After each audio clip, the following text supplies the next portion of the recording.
Hello, little one. You and I have a great deal to do. It is time for more experiments. The pain will only be passing. You should survive the process. Soon it will all end. Fantasy is a genre of storytelling that is often chock full of very, very familiar and instantly recognizable tropes. Things like the farm boy turned hero, the wise elderly mentor, the powerful relic that must be claimed before it falls into the wrong hands. But for my money, the most common trope of them all is the villainous presence of an evil wizard-type character that is attempting to put the world firmly under his or her boot heel for one reason or another.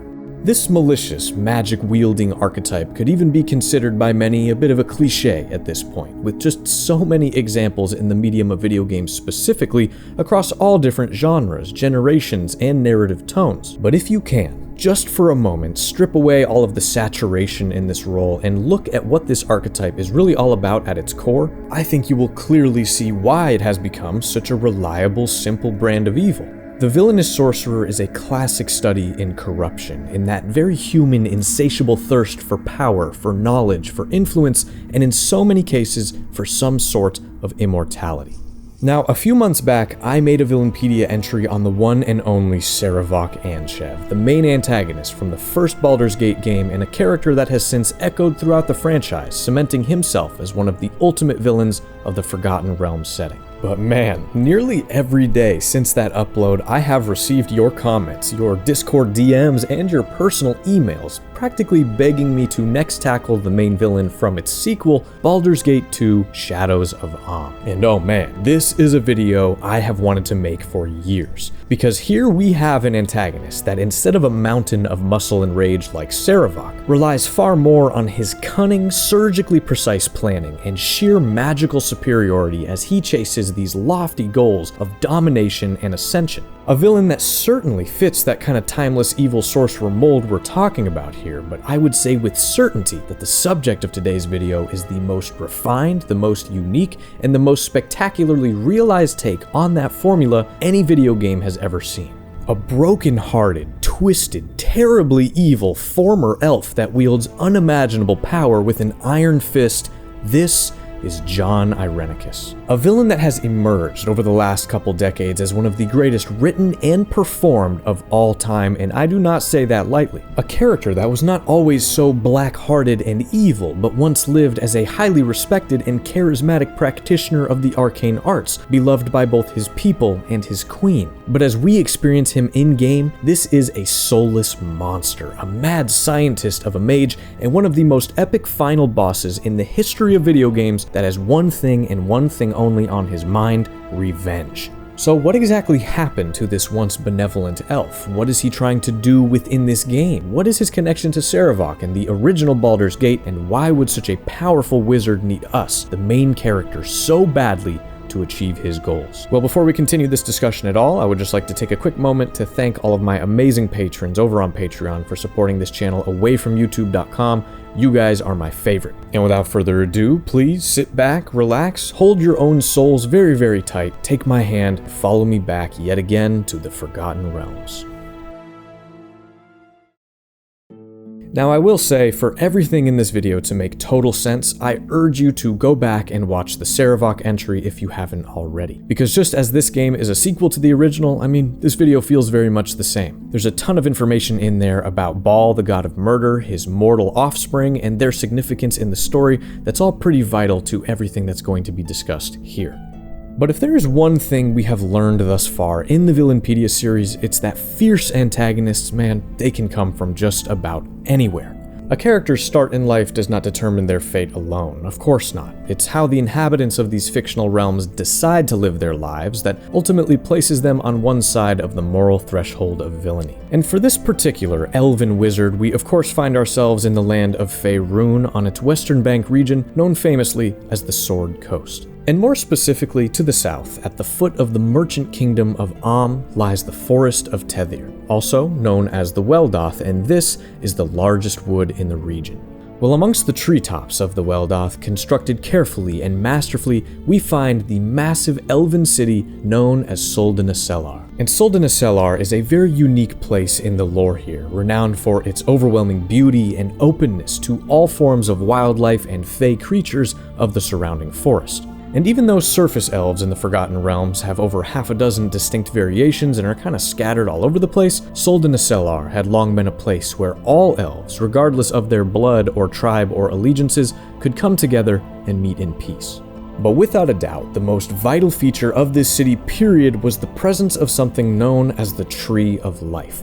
An absolutely massive, ancient thing that grew from the middlemost point of the forest, with its thick branches actually supporting this city in its entirety. But the Tree of Life is not just some old structural necessity, it was inherently incredibly magical. The source of all the immortal power for the elves that call this place home, and a thing that was in some way a part of every single one of them. So I mean, it's kind of a classic fantasy elven setup here, right? A perfect little pointy-eared portrait of nature, peace, and prosperity. Well, believe it or not, it is right here where our monstrous villain was both born and raised. But before he was ever known as Irenicus, he carried the much more noble elven name Jonilith. And by all accounts, Jonilith was awesome. I mean, a very, very popular guy. Now, unfortunately, nothing is known about Jonilith's upbringing. You know, his introduction to magic, his childhood friends, personality quirks, or anything like that. But we do know for certain that as an adult, he was one of the most naturally skilled and confidently powerful spellcasters in the entire realm. And along with this natural ability, of course, came a certain charisma and comfort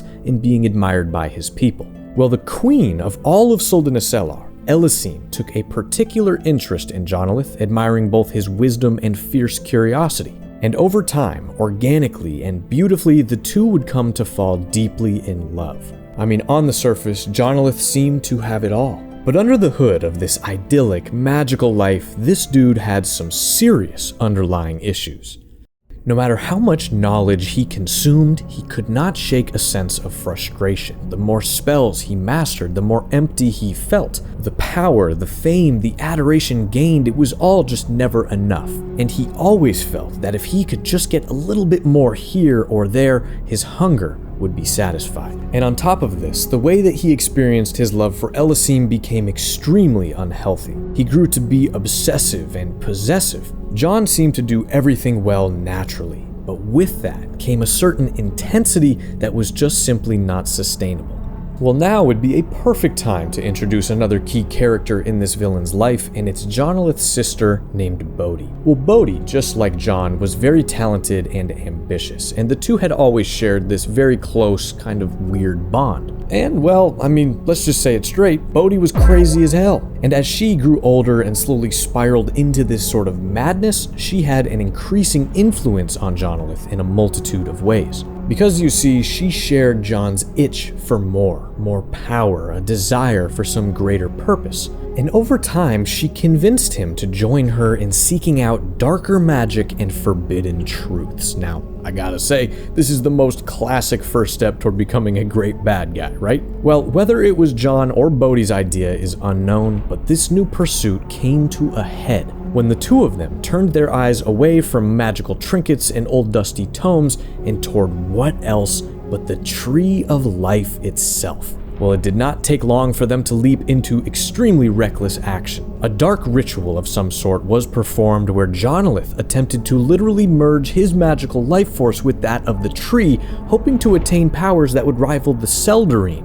Well, if you don't know, the Seldarine in this world are the elven pantheon of gods. And if there's another thing we have learned in the Villainpedia over the years, trying to attain godhood is never really a great idea. Well, thankfully, before the ritual could be completed, the two were caught red-handed and stopped. And to say that this sort of thing was a big deal is a massive understatement. And Queen Elisine was absolutely enraged and beyond heartbroken. I mean, her lover had betrayed not only her trust, but the fundamental values of their people. The Tree of Life, as I mentioned a moment ago, was a part of all of the inhabitants in this city and beyond, and in greedily meddling in its power, Jon had nearly killed thousands. So you would expect, of course, the punishment for such a crime to be severe, possibly even just outright death. But after conferring with the Seldarine, the Queen thought of something even more brutal to be inflicted on both of these two in cursing them. Cursing them by removing their very elven heritage, their blood, and their souls from their bodies, leaving them empty, mortal, emotionless husks of what they once were. They were then shunned completely from the community of Suldanessellar and fated to live a short life of pain and regret out in the wild. And to illustrate just how hardcore this punishment is, it seems that in the Forgotten Realms, dying without a soul would just mean there's a total end. There's no afterlife, no enlightenment of any kind, just lights out. So at that moment, Jonolith became Jon Irenicus, or the Shattered One. Others called him the Exile, his elven ears removed or covered, his timeless beauty quickly fading into a sickly gray color and bald head. In his reckless pursuit of power, in a flash, Jon had lost everything. And in taking his first steps out of his home city and into the forest, Jon, along with Bodhi, staggered toward the dark, uncertain path of evil. Now, I love when a villain is one that starts out as a seemingly pretty normal person, but just slips on that ever-so-slick slope of greed and ambition. And even though this is pretty much all the information we have on this early period of Irenicus' life, I have personally always felt that Bodhi likely played like a super sinister role in things, possibly just being more inherently evil than Jon and kind of dragging him down with her to see how much power they could gain together, but hey, who's to say? I also just adore when magic is used as a narrative tool like this. I mean, we've seen it in many other games and books and stuff, where it has like an addictive quality in the brain, a drug almost, that once you feel the rush of, you're gonna be chasing the high forever and you'll do anything to further that sense of power and elation. It's always good stuff. Well, I would say at the point of his exile, the effects of Irenicus' newly earned curse were pretty immediate and devastating. His body was suddenly aging at the rate of a human, which, I mean, must have been terrifying. Imagine if you, listening to this video right now, sitting in your chair, were magically transformed to have the lifespan of a house cat. Something tells me you would feel an uncomfortable shift on the molecular level. But even worse than his physical form was his mind, which apparently became riddled with, quote, rage and senility, which has to be the worst nightmare of one who once valued knowledge above all else. In the whirlwind of everything that had happened, he still somehow felt a deep love for Elysim. But every single day that passed complicated those feelings. He was being twisted with hatred and despair. He had become so angry, probably feeling some sort of self-loathing, I'm just assuming, and so lost in himself that he came to cast all of the blame on those in Suldanessellar. In his eyes, they betrayed him. They turned on him, and he was going to get even. Well, what happens from here is a bit cloudy. We know that Jon eventually heads to the merchant city of Athkatla within the kingdom of Amn, and here he constructs this massive underground lair where he begins performing all kinds of crazy magical experiments in an attempt to restore his lost soul, and that's amongst other twisted things that we'll get to later. Meanwhile though, Bodhi has kind of a hilariously simple solution to her soulless problem. She just goes and willingly becomes a vampire, which honestly, I mean, kind of smart. You got decent fashion, good architecture, eternal life. It sounds almost elven in the abstract, but this right here is absolutely the period of time I wish we had some more information on, because, I mean, it's a healthy amount of years between his exile and then our first meeting with him in-game. But I guess we can safely assume that with his insane wizardry skills, his smooth-talking charm, and vampiric sister, who was like putting together a sort of underground crime syndicate of vampires, Jon was able to establish quite a bit of wealth, influence, and power in the shadowy corners of the world. He also, fascinatingly at some point here, even though he was still in his feelings over the queen, married a noblewoman named Lady Tanova. Now I wonder how they met and how he charmed her up looking like this, but hey, he got himself a wife.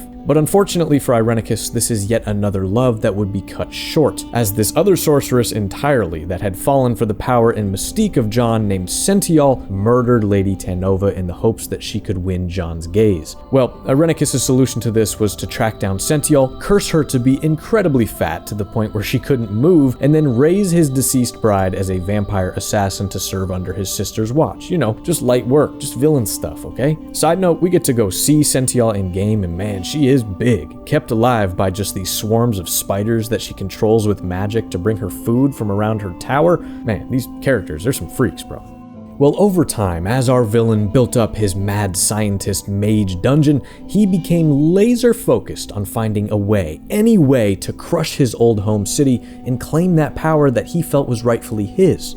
He wanted, no, he needed revenge, but in his current state, it just wasn't feasible. He would have to find a way to regain his former self at the very least. Well. Just around this time, the events of Baldur's Gate 1 are taking place just to the north. And our player character, known as Gorian's Ward, was in this epic game of cat and mouse with his ball-spawn half-brother, Sarevok Anchev, as he attempted to manipulate and brutalize his way into ascending as the new Lord of Murder. Now again, please go watch that video to get the full picture if you haven't already, but the SparkNotes version, I guess, is that Sarevok, the protagonist, and your close friend and party member Imoen all carry the literal blood of the god of murder, Baal, in their veins. Thus, their souls are very potent, divine, rare, and extremely powerful things. And let's just say that Jon, in all his research and desperation, having been newly soulless, caught wind of your existence as well as the entirety of the Ballspawn prophecy. And to say the Shattered One's interest was piqued would be an understatement. I mean, the children of a god of death. That sounds pretty immortal, pretty high potential anyway. It could be his golden ticket, a way to not only restore what was lost, but maybe even become more powerful than he ever was as an elf. Well, of course, you end up wiping out Sarevok entirely, but hey, for Jon's purposes, no big deal. That leaves a soul for himself and a soul for his sister, and Jon was instantly infatuated with the plan. It seemed almost too good to be true, and all he needed now was a way to get his hands on you personally.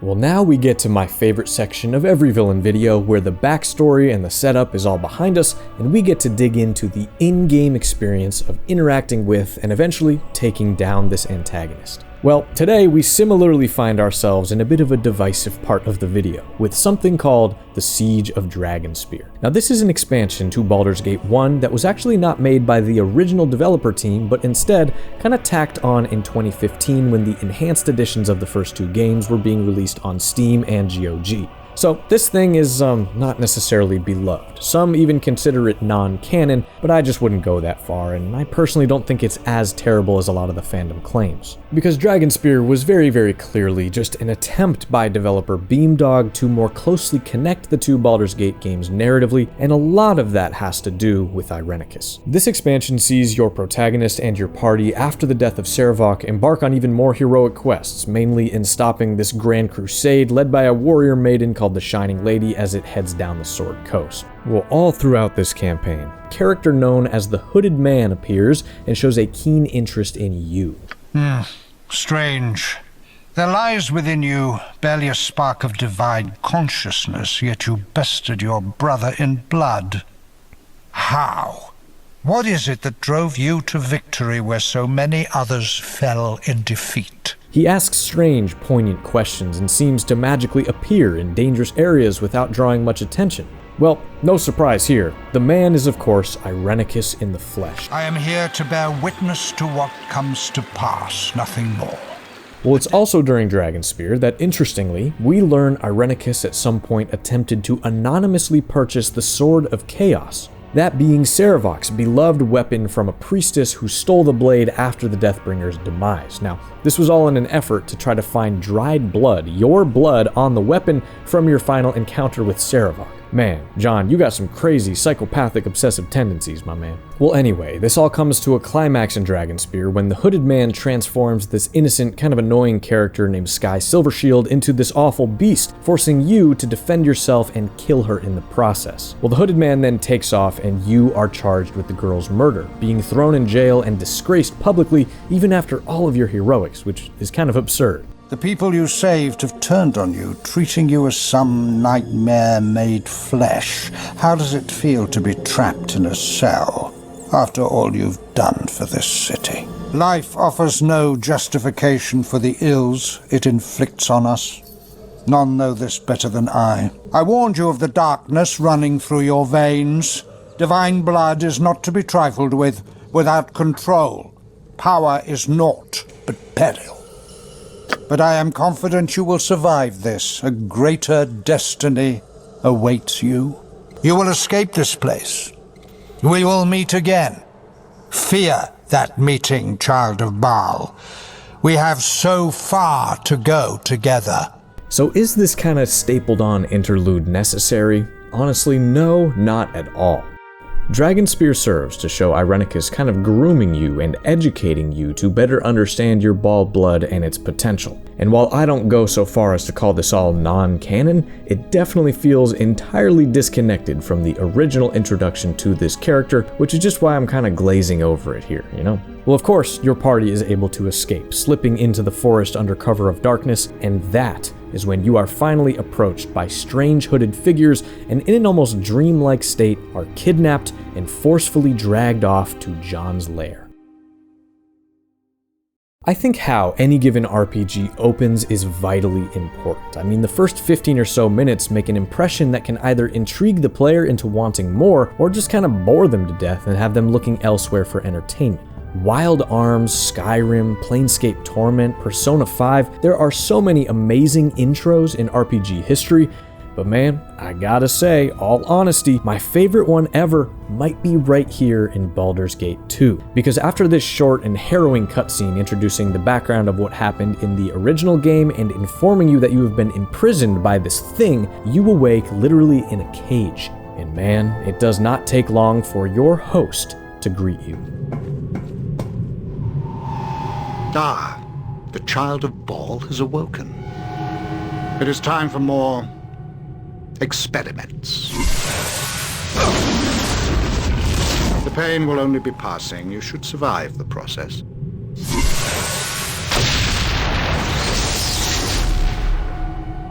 Interesting.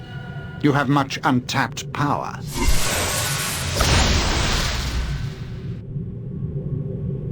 Do you even realize your potential?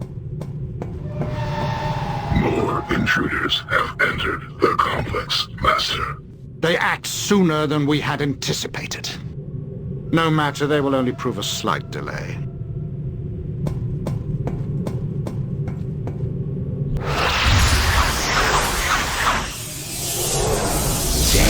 I mean, there he is, and Irenicus just speaks with this cold, clinical detachment as he stares down on you in your cage. Now, keep in mind, the first time you're playing this game, you have literally zero information, right? You don't know where you are, you don't know who the hell this dude is. But in that way, it is a perfect opening scene, because I think you get just enough to leave you scratching your head and then thinking, hold on now, I'm the hero of Baldur's Gate, son, what the hell is all this? This mystery man obviously is interested in your soul, we see that much, and he seems to see you as little more than an insect that he's like ripping the wings off of. He's also, obviously, extremely powerful with magic and confident in his mastery over you, or seemingly over any other living thing.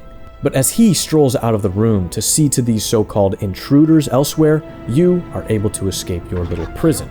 Wake up! Come on, we have to get out of here.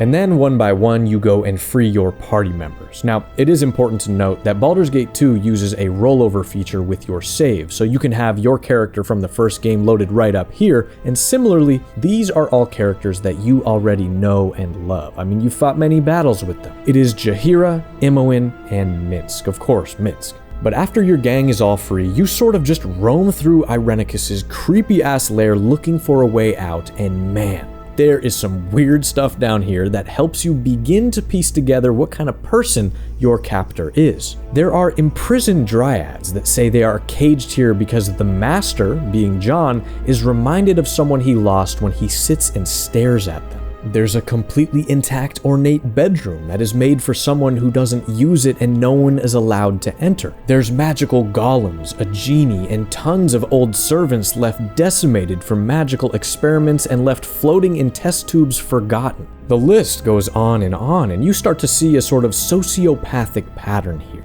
This is the home of a man that seems to be trying so hard to feel something but can't. Trying to remember the sensations of some past life, but failing repeatedly. We also see how he just has this gross disregard for any living thing. They are all beneath him, insignificant, weaklings that are there to serve him in whatever way he sees fit. There's no empathy going on. Well, it's not long into this early game dungeon that the party discovers another horrible truth. Jaheira's husband, Khalid, who was a pillar of your party in Baldur's Gate 1, is dead. And I mean dead, tortured to a pulp by Irenicus and left to rot upon a table. Really, really terrible, dark stuff, man. But I find it so powerful that we see this person, interact with him briefly, and then walk through his home unattended. The game is giving you these jagged, strange puzzle pieces of information that make no sense, yet you know that somehow they fit together if you could just get more of them. It's just really awesome pacing when it comes to establishing the game's villain as something much more dangerous and strange than you have seen in any of your previous adventures. Well, eventually you do find your way out and immediately see that these previously mentioned intruders have forced Irenicus to really flex some magical prowess, blowing a massive crater in the ground in the middle of the city's marketplace, probably killing tons of people. You will all suffer!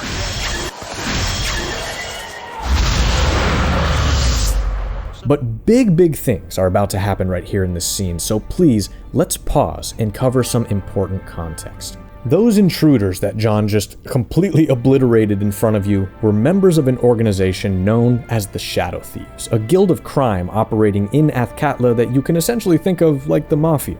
Well, ever since Jon and Bodhi arrived in these parts, as I mentioned a moment ago, Bodhi had established her own kind of guild of vampires to rival the Shadow Thieves and just build influence and wealth in the underground world. So these two factions have been beefing with each other for some time, as crime families often do, and their attack on Irenicus's lair, I mean, that's just a happy coincidence for you and your party, granting a chance to escape this horrible fate upon waking up. Now this is all key for later on, so just log this information away and let's continue. Well, after Jon absolutely cooks a couple of these dudes, we confront him face to face, this time without the cages. So, godchild, you have escaped. You are more resourceful than I had thought. You're not going to torture us any longer. Torture? Silly girl, you just don't understand what I'm doing, do you? I don't care what you're doing. Let us go. I won't let you leave, not when I'm so close to unlocking your power. We don't want anything from you. Enough! I will no longer listen to the babbling of ignorant children. But soon to come are the Cowled Wizards, essentially the magic police of Athkatla, arresting anyone who has used arcane abilities without a proper permit. All involved will be held. This disturbance is over. Must I be interrupted at every turn? Enough of this!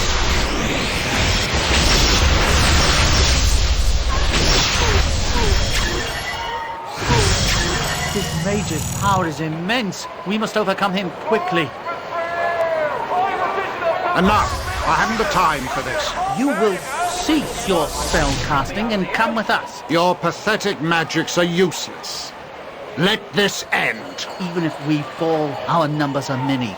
You will be overwhelmed. You bore me, Magely. You may take me in, but you will take the girl as well. What? No! I've done nothing wrong! You have been involved in illegal use of magic. You will come with us. I'm not going with him! I'm not! Now, it may not seem like it, but what you just witnessed is very possibly the most clever trick by our villain in the entire game. Allowing his own arrest only if they also take Imoen to God knows where, it is a perfectly executed step in Irenicus's grand plan, and you will see how in a moment. Well, the place that Jon and Imoen are taken to is a place called Spellhold, a prison-like institution on the island of Brynlaw, well off the coast of Amn, where they, along with all these other magical prisoners, are kept under extremely strict supervision and counsel. But we'll come back to them in a minute, because for you, in the city, with this splintered, emotional, and weary party, you just need to regroup for a second, and figure out what the hell just happened in the last 24 hours. Well, that is when a character named Galen Bale approaches you and says, hey, I know how to facilitate a rescue mission for your friend. But of course, it's gonna cost you in hard-earned gold coin, 20,000 of them to be exact. Well, with little other option, you agree to the terms, and as Chapter 2 of the game begins, things narratively really start to open up.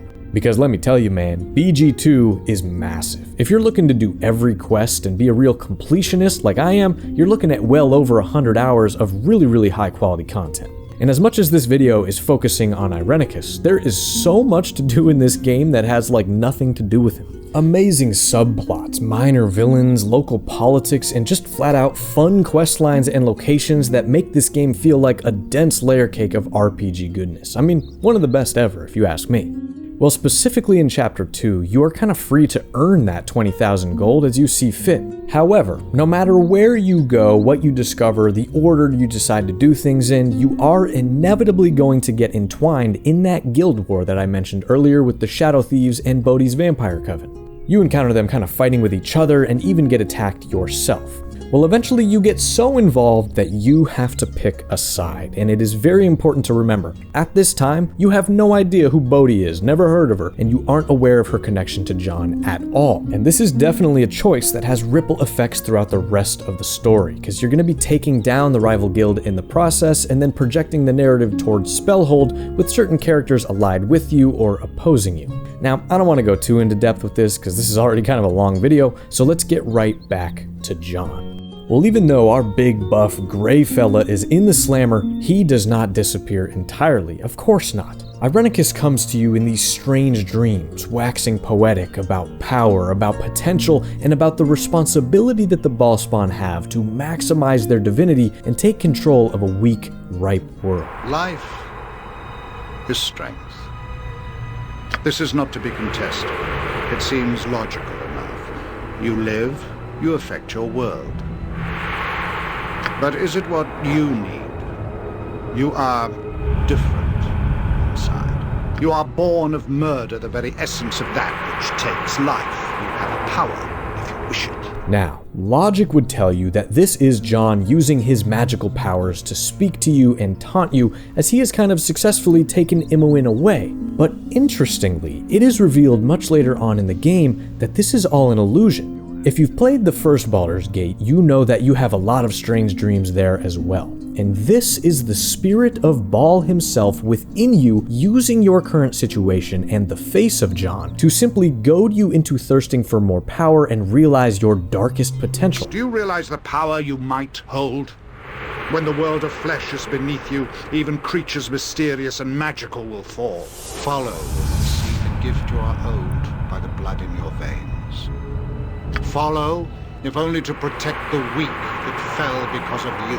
And I think this is so cool. I mean, as much as Sarevok and Irenicus are made up to be the big bads of these original games, the ultimate narrative antagonist consistently here is the very birthright you carry. I love this type of manifestation. It throws the player off like crazy and blends all these different types of villainy into one superb, confusing concoction. It's just amazing. Well, I also think this is the perfect time for us to show some appreciation for David Warner, the actor who portrayed Jon Irenicus and actually just passed away a few years ago. Now, this guy was an incredible actor, having played other amazing roles on Star Trek, and he's that one guy in Titanic. I think this performance just elevates the character to something truly iconic and chilling. This villain would not be what he is without your work, David, so thank you. Well, anyway, as you work stuff out with the Guild War, Irenicus, the real Irenicus, is just getting absolutely busy in prison. He's able to relatively easily break out of his cell and begins to just freely walk around Spellhold, destroying the cowled wizards. He comes! He's here! I cannot be caged. I cannot be controlled. Understand this as you die, ever pathetic, ever foolish.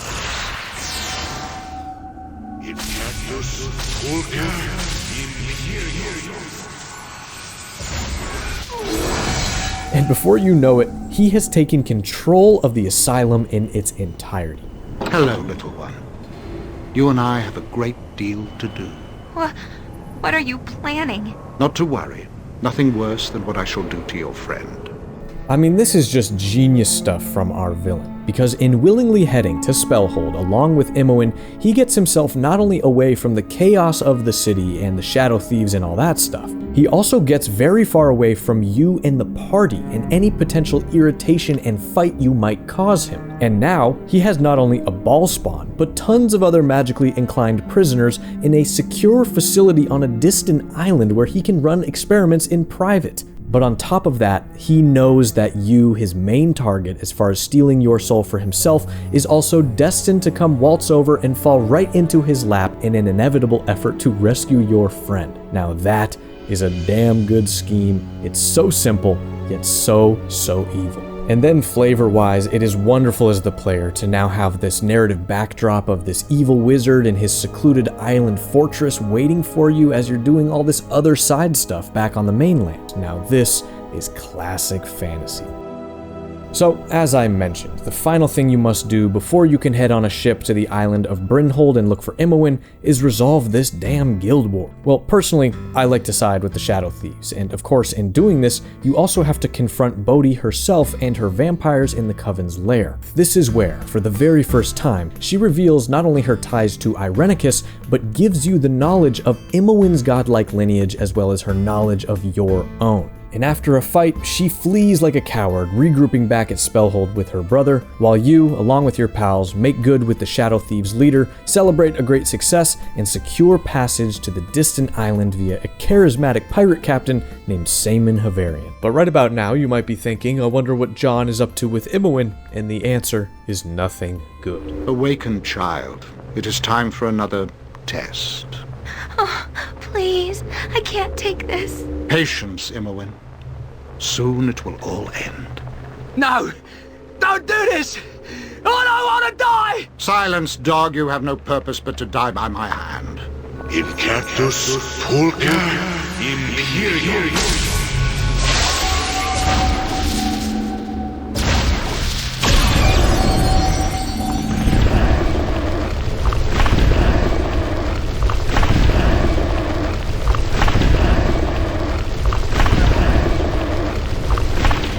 You are nearly ready for her, Imoen. She will be pleased. So we need to get there as soon as possible, and this is our only way. Well, I think we all know that pirates are typically chaotic opportunists, and after crossing the perilous seas together, just minutes after stepping foot finally on this island, Saemon totally betrays the party and leads you right into some vampiric enemies. I mean, it's kind of predictable, I guess. No hard feelings, Saemon. You're just working for whoever. But now that you are here on the island at last, you need to find a way into the asylum. Because, I mean, it is a prison. It's hard to just walk in the front door. So after another well-written little quest, you acquire something called a ward token that acts as a key to the Spellhold grounds. At long last, you are here. You can check up on Imoen when you are greeted at the front door by a character known suspiciously as the Coordinator with a strangely familiar voice. She is in good health, and if you will permit me, I will direct you to her. This is not a prison, but an institution of healing and learning. Well, this totally not main villain guy shows you around the prison, introducing you to various magically scrambled inmates, but he definitely saves the best for last. And lastly, the one you seek. She is quite well, considering the circumstances. So empty. She does not seem willing to respond right now. Her consciousness comes and goes. It is fortunate you arrived when you did. Oh, you misunderstand. It is fortunate for me that you arrived when you did. I'm quite through with her for the moment. It is you that I am after. I knew you would seek her, and so the path was difficult but not impossible. All designed to test your potential. Captured again. And with Imoen seemingly already completely drained of her soul, it is your turn for Jon's dark ritual. Well, it would seem that my visitor has awakened. It is as I predicted. It all has been. I fear I have had an advantage over you. I have planned your coming from the start. It could be no other way. A bit of treachery by Saemon and a spell component goes into a soup or some other dish, undetectable and nothing more than a seasoning until my casting. But don't worry, you won't have to think about any of this or that. Your life ends today. In Cactus Pulca Imperium. Now, being a soul of the Lord of Murder that he is stealing, it of course relies upon a lot of innocent people in these glass cages being sacrificed in the process, which is awful. And this scene is where you just see that arrogance, the lack of empathy, and the pure evil of Jon Irenicus on full display. Well, suddenly you are transported within your very soul into a dreamlike version of your home from the first game, Candlekeep. And alongside a figment of Imoen, you confront and defeat an embodiment of Baal that is talking a ton of smack to you about how worthless you are. But once you come to, the ritual is done. Your soul has been removed. Well, you are a strong one indeed. You resist beyond all reason. To pity you are dead on the inside. I have drained you of the very thing that made you special. It is the worst of curses, and I should know. No, you warrant no villain's exposition from me. You are barely sentient now. I have taken your very divinity and drained you of your soul. The curse that was wrought against Bodhi and I has now ceased, and yours has begun. You will wither, you will wane, and you will die. Bodhi, remove this nothing, and Imoen as well. We are restored at their expense and need them no longer. Our revenge to come is now all the sweeter. Of course, to see to it as quickly as possible. I will tell our friends in the dark of our coming. We will plan our assault from here. I bid you farewell, child of Baal. We shall not meet again. You and your Baal sister are soulless, officially. The curse of the Shattered One and Bodhi, in a way, passed on to the two of you. I mean, this is just peak. I love this. I love the dialogue, I love the pacing of the big set pieces to get to this moment, and Irenicus just commands so much attention when he is on screen. It feels like no matter how important you are and the things that you're doing outside of the main storyline, nothing actually impactful is happening in Baldur's Gate 2 unless Jon is the one pulling the strings. It is just sensational.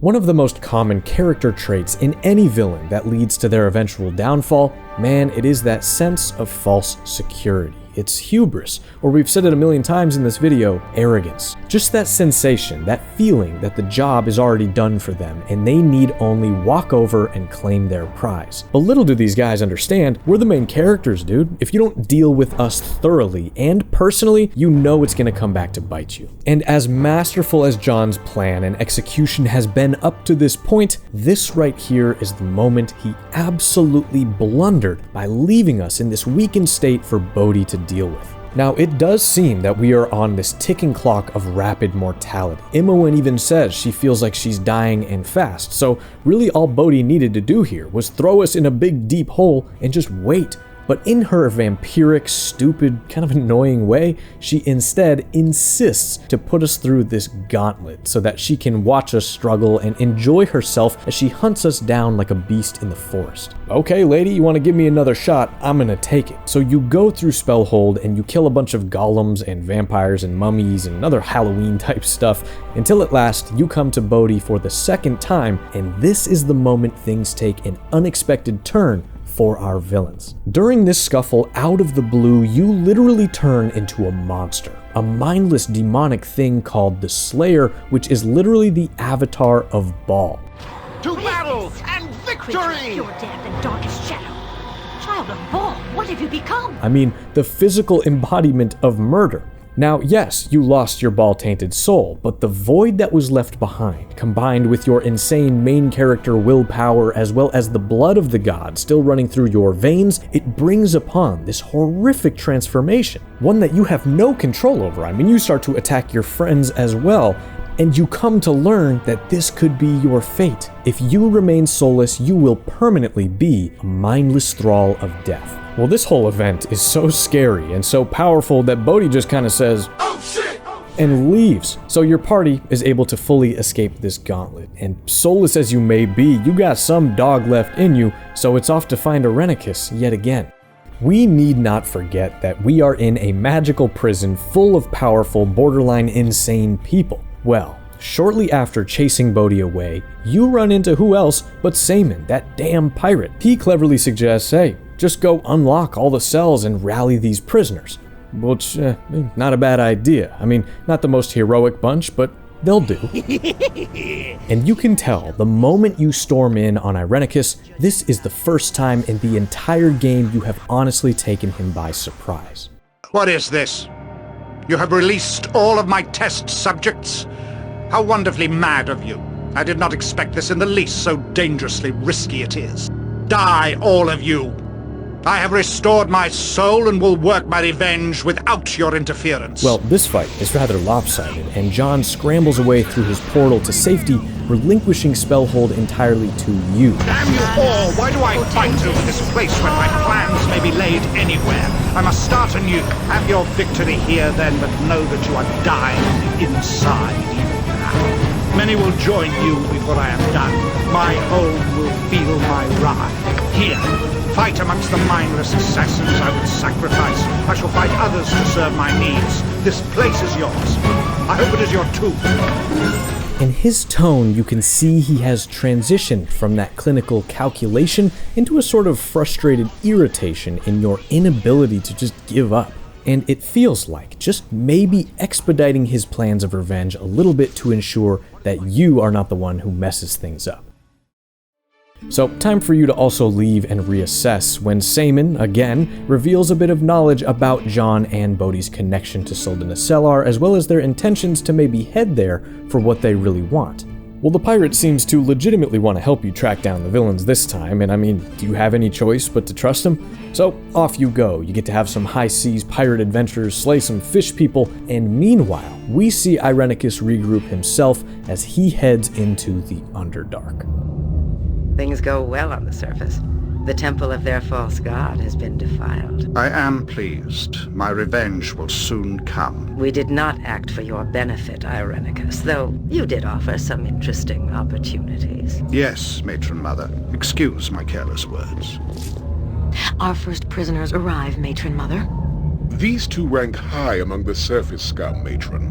What is to be their fate? Their presence sickens me. Kill them. Perhaps it would be better to interrogate them first. Journalist, what are you doing with these monsters? You are one of... An odd way to question, Irenicus. Did you not like his tone? I reconsidered, Matron. Your command was the wiser. Now, we have established that Jon has tons of friends in dark corners of the world, but this is perhaps the darkest. Now, if you at least have played Baldur's Gate 3, which I think everyone has, you should be familiar with what the Underdark is. It is a massive underground system of caves, tunnels, and really entire civilizations that exist underneath the crust of the world. A place of a ton of evil and deep-dwelling creatures and races. Because the Drow, or the Dark Elves, are a neutral evil race in Dungeons & Dragons with very few exceptions. They almost exclusively live in the Underdark and are known for their cruelty, their hatred of the surface, and their disgust for the elves that call it home. So, I mean, if Irenicus wants to march on Suldanessellar, the beacon of surface elfdom, these are a great people to rally around. Now, it's interesting that as soon as these surface elves call him Jonolith, he murders them. Maybe he's embarrassed. Maybe he's trying to keep his personal identity a secret. I'm actually not too sure. But we also see this Matron Mother is maybe the first character Irenicus seems a little sheepish around, and something tells me as his plan has progressed, he is beginning to feel the weight of what he is attempting to do. Well, this is not a good sign, and you spend this next chapter venturing through the Underdark yourself, doing all kinds of side quests, stuff with dragon eggs, mind flayer nests, drow cities, and whatever else it takes to chase down Jon. Well, by the time you finally emerge on the surface, unfortunately, you are behind things a bit, and a full-fledged war has broken out between these two factions of elves. Well, we are quickly informed that Irenicus brute forced his way through all of the defending forces and embedded himself in the center of the city. But beyond just that, he also has walled off all the entrances of Suldanessellar using powerful magic, essentially hiding the entire city while he's in there just tearing things apart.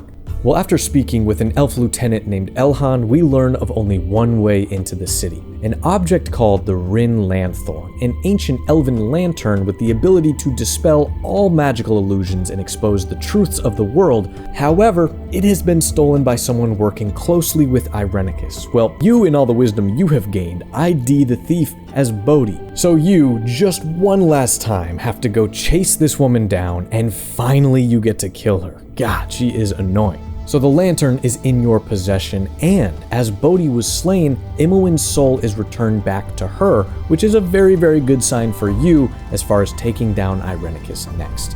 Well, heading back to Elhan grants you passage into the city, and oh man, we are finally approaching an epic climax.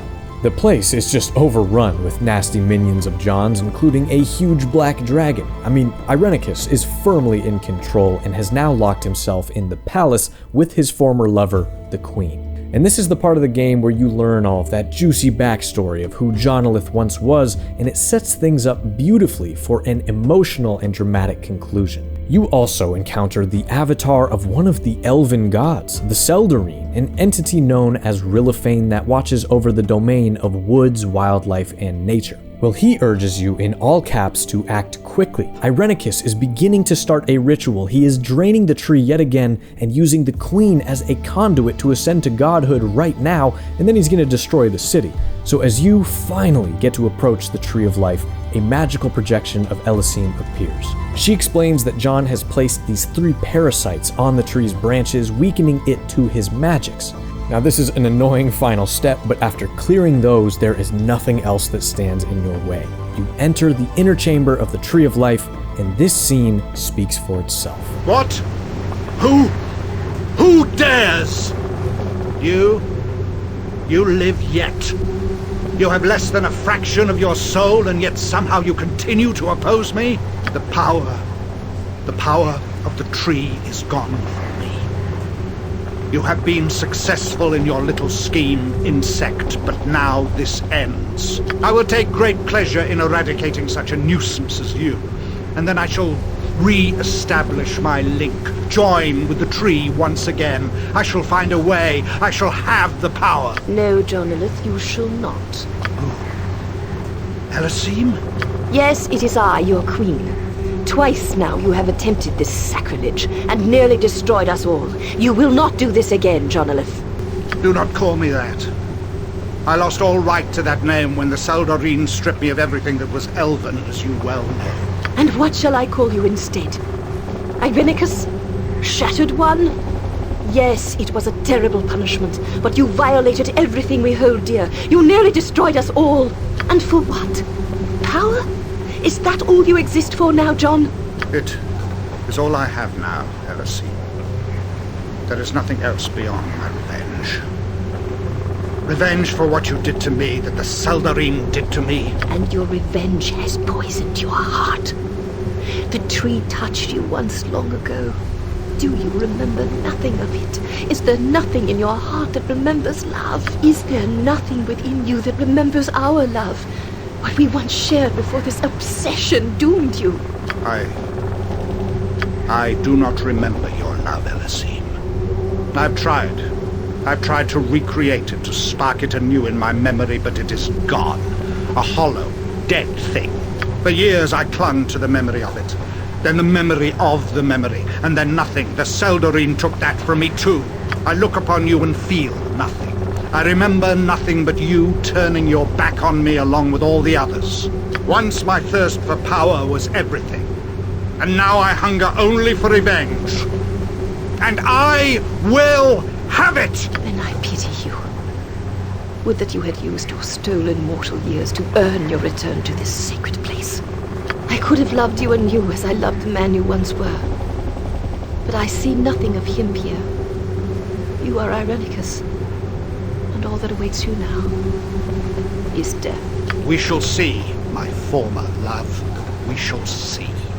Well, this fight is tough, as it should be, with Irenicus chaining together an insane amount of protective buff spells, making it super hard to deal substantial damage to him at once. And each of those buffs kind of goes up whenever he takes a little bit of damage or a certain number of rounds of combat have passed, so it's kind of this domino effect of defense. It's very frustrating. He also is using the super powerful Time Stop spell to freeze your party in its tracks, and not to mention, he's also just assaulting everyone with powerful offensive abilities the entire time. It's relentless. I mean, he's immune to poison, he has crazy high dexterity, and is just a slippery son of a gun. But when you finally whittle him down, he has something to say.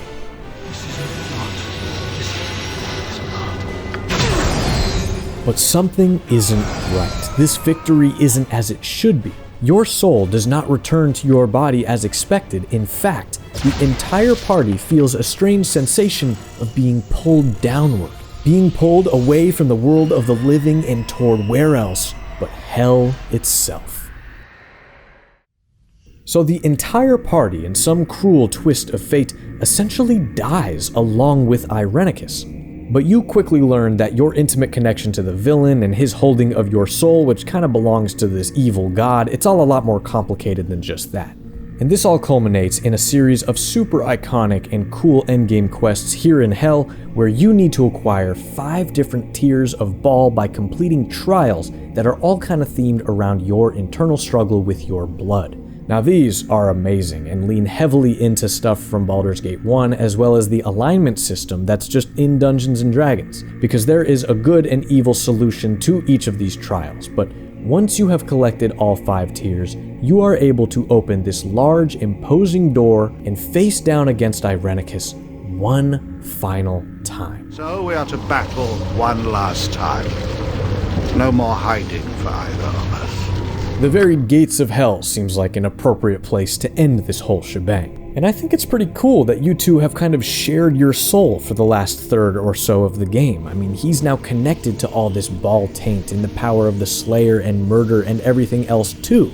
But listen, there can only be one holder of this soul, and in the final fight with all these demons running around, oh man, you gotta use every tool in your toolbox to win. Until finally, at long last, you lay your final blows and the Shattered One, the Exile, Jon Irenicus, is no more.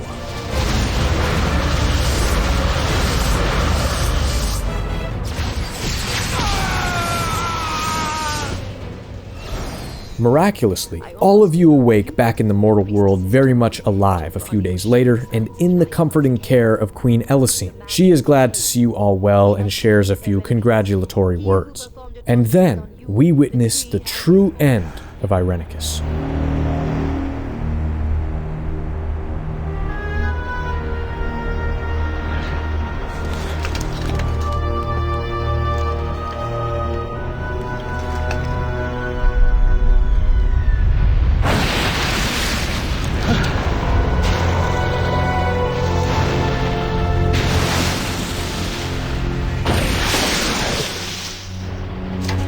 To end like this.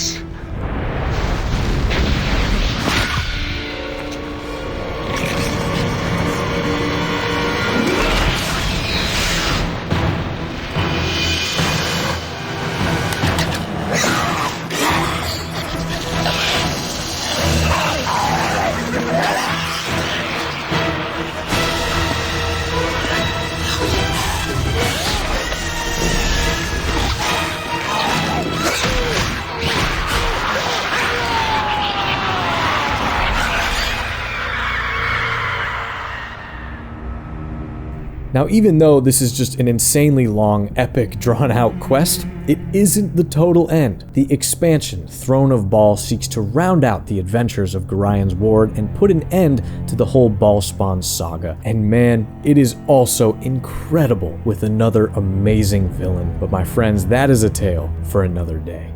So now, let's just kind of break it down a little bit and relax. I mean, that was a lot of information and cutscenes and lore and everything else. Well, just on the surface, right now, if you, listening to this, don't see how Jon Irenicus is one of the greatest video game villains of all time, I just don't know what to tell you, man. This is an antagonist with Shakespearean levels and layers of quality.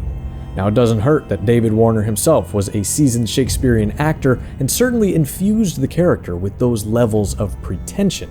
But really, from beginning to end of Irenicus's entire life, it is an unbelievable study of how power inevitably corrupts. Now, one thing I love in any game, and in RPG especially, is that sense of power creep. You know, I want to feel like over time, based on the things I have done, seen, conquered, collected, and achieved, my character and my party at large have noticeably improved in a way that makes me feel proud and powerful.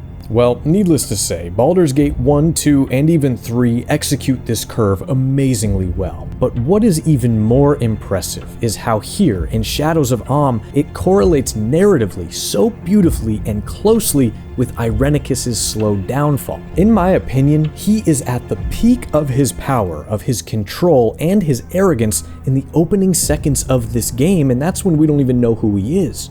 I mean, the decades of planning, of research, and just brooding underground establishes him as almost invincible in both ability and confidence. But as the journey takes shape and you're traveling around the Sword Coast and eventually to Spellhold, we see his grip slip ever so slightly into that sort of annoyance we mentioned. I mean, he knows that you are essential to his plan, but he's also tired of your needless struggling. But still, you're in his web and he is in control. And then, almost inevitably, he succeeds, right? He steals your souls, he restores himself and his sister, only to cast you aside, underestimate you entirely, and then kind of recklessly head into the Underdark and eventually to Suldanessellar with sort of a tunnel vision. I mean, his hunger for revenge seems to only get more intense the closer he gets. And just as he did earlier in his life, becomes increasingly short-sighted when presented with this path toward an ultimate power. He just kind of expects us to wither and die in his wake, but of course,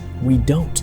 We come back even stronger, more determined, more in tune with our Ball blood than we ever were when we had a soul. The Underdark killing his sister and finally hunting down Jon as he is standing at the finish line. That evil wizard thing, the unsatiable hunger for more power or revenge or a lost love or whatever it is, that obsessive quality within this villain's brain, that is why he was cast out and exiled, and that is why he fails in the end by our hand. But the way that power balance shifts over the course of the game is just masterfully written, masterfully acted, and designed. I mean, maybe the peak of his weakness and flaw is on display just before you kick his ass at the Tree of Life. He admits that he feels nothing.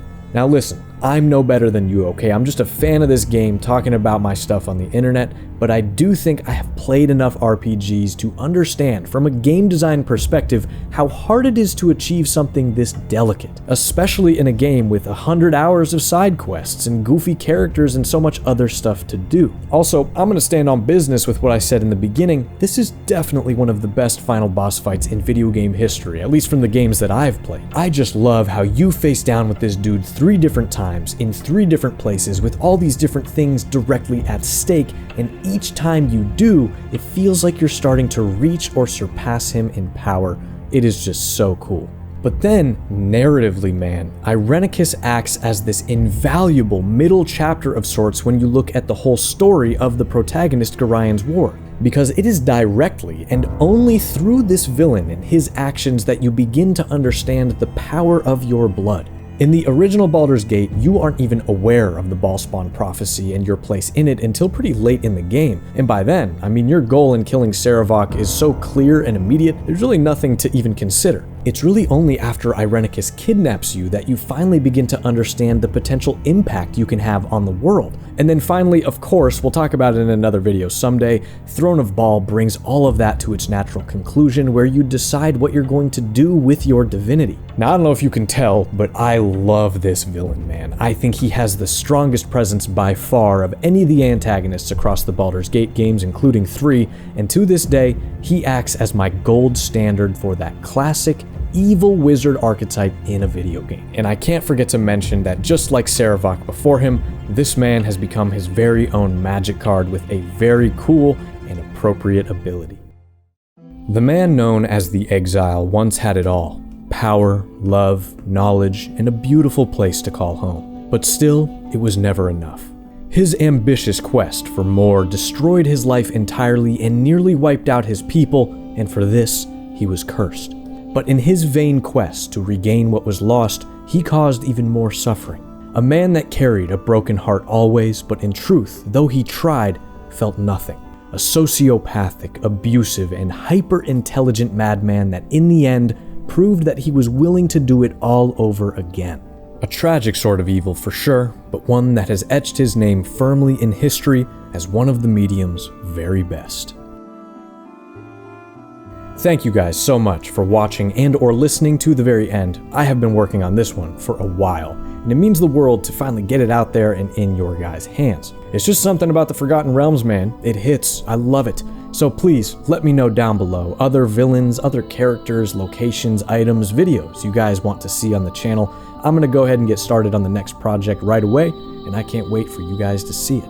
Thank you all so much again. Go play some games, be kind to one another, be kind to yourselves, and I will see you all very, very soon. Until next time, peace.